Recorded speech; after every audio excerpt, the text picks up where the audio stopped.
에스더. 에스더의 저자는 알 수가 없습니다. 이 책은 에스더의 이름을 가진 한 유대인 소녀가 어떻게 페르시아 제국의 왕후가 되었으며 어떻게 해서 자기 민족 유대인을 원수의 모함으로부터 구출해냈는지에 관해서 말해주고 있는 놀라운 승리와 구원의 이야기입니다. 비록 이 책에서 하나님이라는 말은 직접 등장하지 않고 있지 않지만 책은 곳곳에서 하나님의 손길을 느낄 수 있습니다. 1장. 아하수에로 시대의 일이었다. 아하수에로는 인도에서 에티오피아에 이르는 127지방을 다스리고 있었다. 아하수에로 수도는 수도성이라서 왕위에 올라 나라를 다스린 지 3년째 되는 해에 큰 잔치를 베푸고 고관 대장을 비롯하여 페르시아와 메대의 장군과 귀족과 각 지방 수령들을 초대하였다. 이래 왕은 180일이라는 오랜 시일에 걸쳐 왕실의 건강한 부귀와 눈부신 영화를 자랑했다. 이 기간이 끝나자 왕은 다시 궁궐 안뜰 정원에서 7일 동안 잔치를 베풀고 모든 수사 성민을 가리치지 않고 초대하였다. 정원에는 하얀 실과 자줏빛 터실로 짠 휘장이 쳐져 있었고 그 휘장에는 흰 대리석 기둥에 달린 은고리의 모시실과 붉은 터실과 꽃끈으로 메어져 있었고 바감석에는 흰 대리석과 조개껍질과 갖가지 보석들이 박아놓은 바닥에는 금으로 만든 평상들이 마련해 있었다. 갖가지 모양으로 된 금술잔이 나왔고 왕이 내리는 술은 한이 없었다. 그러나 술을 마셔도 법도에 따라 억지로 마시게 하는 일이 없도록 하라는 왕의 분부가 있어 저마다 원하는 대로만 마시게 했다. 한편 에스더 왕후도 아하수에로 왕궁에 잔치를 베끼고 부인을 초대했다. 7일째 되는 날 왕은 중히 돌아 자기를 모시는 7넷이 모한 비츠다 하르보나 미그다 아박 제달 가르가스에게 와스디 왕후를 화관으로 단장시켜 모셔오라고 분부를 내렸다. 왕은 왕후의 아름다운 백성과 고관들에게 자랑하고 싶었던 것이다. 그러나 와스디 왕후는 내신들이 전하는 말을 듣고 나오지 않았다. 왕은 화가 치밀어 올라 견딜 수가 없었다. 왕은 법의 밝은 학자들에게 이를 어떻게 다스리면 좋겠느냐고 물어봤다. 이런 일은 법학자 법관들이 문의하는 것이 관례가 되어 있어서 페르시아와 메대 사람들에게 왕이 가까이 모시는 대신 7이 있는데 그들은 가르스사 세달 아드마다 다리스 메레스 아르스마 금무관이었다. 그들은 높은 벼슬에 앉아 왕을 가까이 모시는 사람들이었다. 왕이 그들에게 물었다. 내가 네 시들을 시켜 분부를 한 왕후가 거역했으니 법대로 다스린다면 어떻게 하겠소?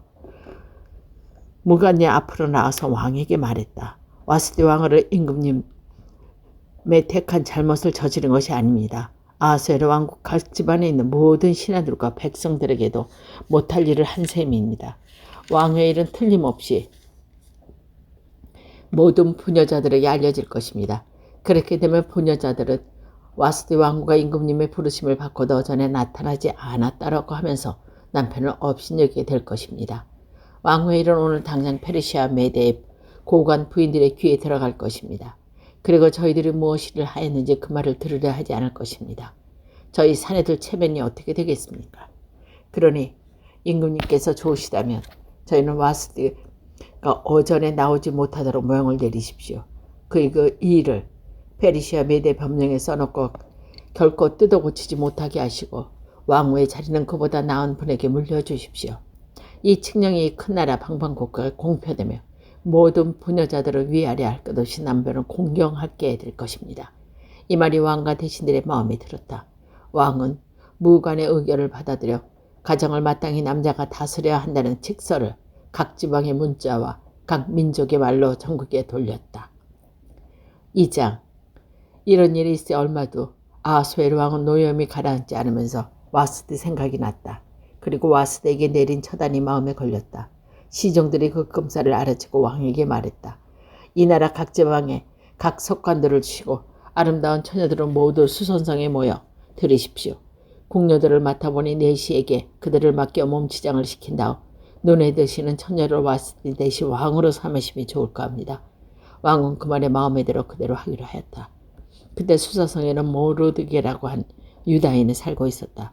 그는 베냐민 지파에 속힌 야일의 아들로서 할아버지는 시므의 증조부는 기스였다. 모르드게는 유다 왕 아고니아가 바벨론 왕 느부갓네살에 사로잡혀올 때 예루살렘에서 함께 잡혀온 사람이었다.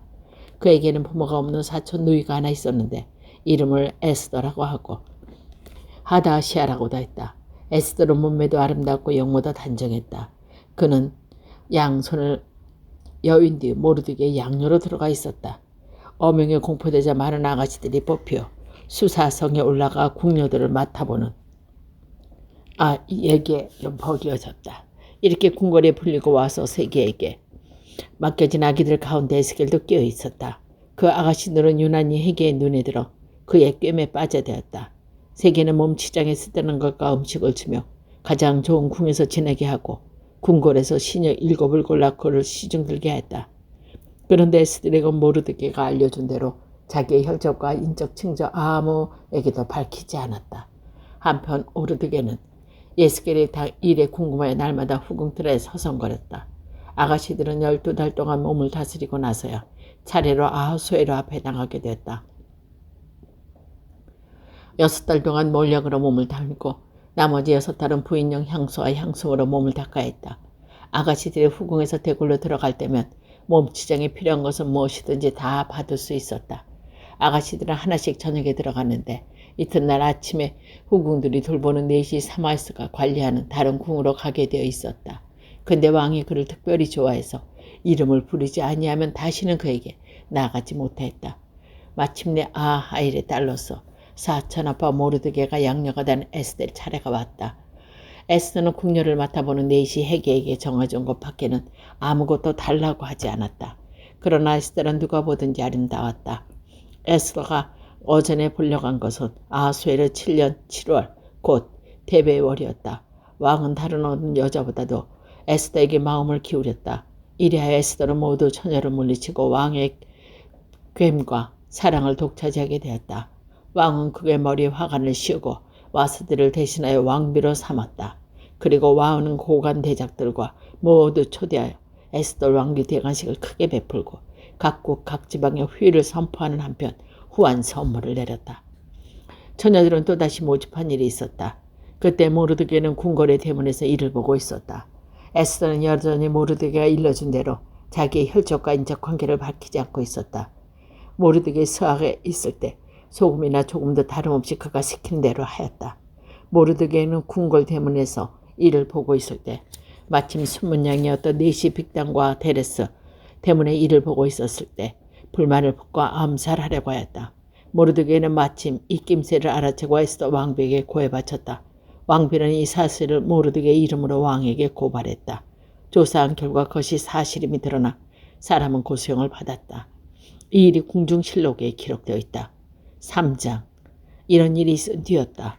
아하수에르와는 아각사나 함다다의 아들 하만을 높이 들어 다른 대신들 윗자리에 앉혔다. 궁궐 대문에서 일본은 왕의 신하들은 모두 망명을 따라 하만에게 무릎 꿇고 점을 하게 되었다. 그러나 모르드게는 무릎 꿇고 절을 하려 하지 않았다. 궁궐 대문에서 일본은 왕의 다른 신하들은 자네는 왜 어명을 거스리는가 하며 날마다 충고를 하였으나 모르드게는 끝내 듣지 않자 이를 하만에게 고했다.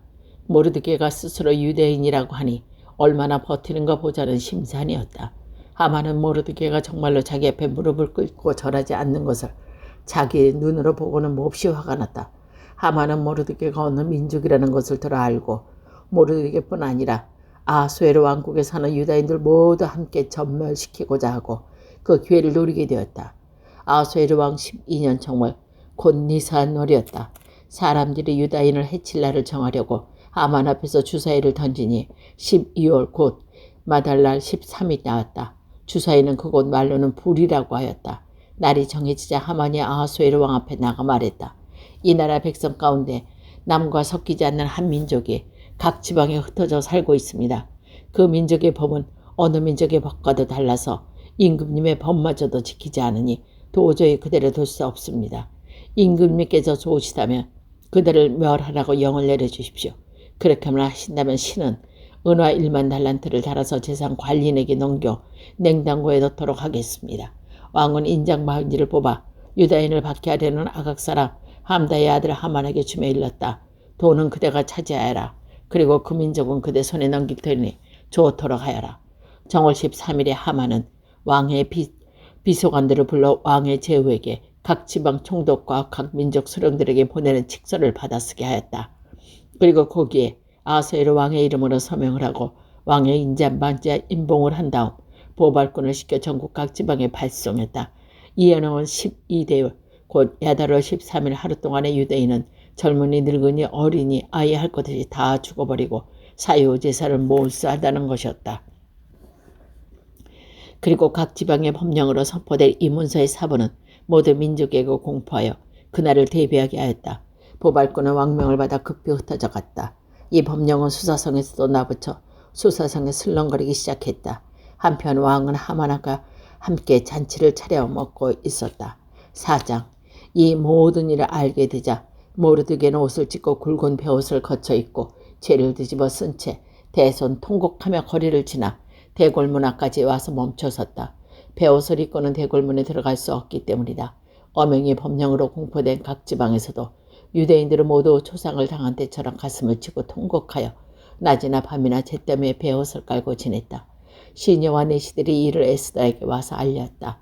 이 말을 들은 왕은 몹시 걱정이 되어 모르드게에게 옷을 내어 보이며 그 베옷을 벗고 옷을 갈아입으라고 했으나 그는 듣지 않았다. 에스더는 왕이 지명해준 내시 하닥을 불러 모르드게에게 나가 곡절을 알아보라고 하였다. 하닥이 대궐문 앞 광장에 있는 모르드게를 찾아가서 모르드게는 자기 몸에 닥칠 일과 하만이 유다인을 학살하고 얼마나 많은 돈을 냉탕고에 걷어들이겠다고 장담했는지 들려주었다. 그리고 유다인을 학살하라고 수사성에 내묻지 포금을 한 장을 주면서 에스더에게 보이고 왕 앞에 나가서 혈애를 살려달라고 애원해보도록 말을 전했다. 하닥이 돌아와 모르드게가 말을 에스더에게 전했다. 그러나 에스더는 하닥이 다시 모르드게에게 보내 이렇게 말했다. 왕께서 부르시지 않는데 궁궐 앞들과 어전에 들어가는 남자든 여자든 사형을 받을 법입니다. 왕께서 금 지팡이를 내밀어 주시지 않으면 아무도 살아나지 못합니다. 이것은 왕의 신하들은 물론 전국 각 지방의 백성도 다 아는 일입니다. 근데 왕께서 저를 부르시지 아니하신지 이미 달판화되었습니다. 모르드게는 그의 전하는 에스더의 말을 듣고 에스더에게 다시 이렇게 이르게 했습니다. 궁 안에 있다가 해서 왕후만이 유다인 가운데서 홀로 목숨을 부지하리라고 생각하지 마시오. 이럴 때 왕께서 끝내 입을 다물고 있으면 다른 데서라도 구원의 손길이 와서 유대인들 앞에 살 길이 열릴 것이오. 이렇게 되면 왕후는 일가 지적과 함께 망할 줄 아시오. 바로 이럴 때 손을 쓰라고 왕후의 자리에 오른 것이 아니겠소. 그러자 에스더는 모르드게가 이렇게 청가를 벌였다. 빨리 수사에 있는 유다인들을 한자리에 모으십시오. 그리고 저를 생각하고 사흘 동안 밤낮으로 먹지도 마시지도 말고 단식 기도를 올려주십시오. 저도 시녀와 함께 단식 기도를 올리겠습니다. 그런데 법을 어겨서라도 이전에 나가 뵙겠습니다. 이러다가 죽게 되면 기꺼이 죽겠습니다. 모르드게는 이 말을 전해 듣고 물러나 에스더 말대로 하였다. 사흘째 되는 날 에스더는 굵은 예복을 입고 왕을 거쳐 바라보는 대궐 안뜰에 들어섰다. 마침 왕이 궁궐문에 보이는 옹상에 앉아있다가 에스더 왕과 뜰에 서 있는 걸 보고서 반가워하여 손에 들고 있던 금지팡이를 에스더에게 내밀었다. 에스더가 가까이 가서 지팡이 윗머리에 손을 대자 왕이 물었다. 에스더 왕후 웬 말이오? 무슨 간청이라도 있어? 이 나라 반이라도 주리다. 에스더가 말했다. 소첩이 오늘 임금님을 모시려고 잔치를 차렸습니다. 좋으시다면 하양과 함께 와주셨으면 합니다. 에스더의 초청을 받고 왕은 곧 영을 내렸다. 왕후의 소원이니 하만을 곧 데려가 해라. 그래야 왕은 하만과 함께 에스더의 베푼 잔치에 참석하게 되었다. 술이 한 순배 든 다음 왕이 에스더에게 물었다. 그래, 왕후의 청이 무엇이오? 무엇이든지 들어주지 말하시오. 이 나라 반이라도 떼어주리다. 그러자 에스더는 이렇게 하려었다. 소첩의 간절한 소원을 아뢰겠습니다. 임금님께서 소첩을 귀엽게 보아주신다면, 또 임금님께서 좋으시다면 내일도 잔치를 베풀고 두 분을 모시고 싶습니다. 하만과 함께 다시 와주십시오. 그 자리에서 말씀대로 청을 드리겠습니다. 그날 하만은 기쁘고 흐뭇한 마음으로 자리를 물러나오고 대궐 문간에 이르러 모르드게가 자기 앞에서 일어나지 않고 굽슬 거리지도 않는 것을 보았다. 하만은 속이 뒤집혔지만 꾹 참고 집에 돌아가 친구들 아내 제레스를 불러 말했다. 그 자리에서 자기는 재산도 많고 지식도 많은 데다 왕이 자기를 어느 고관 대작보다 높은 자리에 앉아주었음을 자랑하고 나서 말을 계속했다. 그뿐인 줄 아느냐. 에스더 왕후께서 손수 베푸신 잔치에 나 혼자만이 왕과 자리를 같이 했다네. 게다가 내일도 왕이 함께 초대받았지. 그런데 대궐 문간에서 일본은 모르드게라는 이 유대인 녀석만 눈에 들면 속이 뒤집힌단 말이야. 아내 제레스와 친구들은 하만에게 의견을 놓았다. 높이 진 차라리 기둥을 세우고 내일 아침 왕의 청을 들여 모르드게를 달도록 하십시오. 그리고 나서 개운한 마음으로 왕과 함께 잔치에 나가십시오. 하만은 그 말에 귀가 솔직하여 곧 기둥을 세우게 하였다.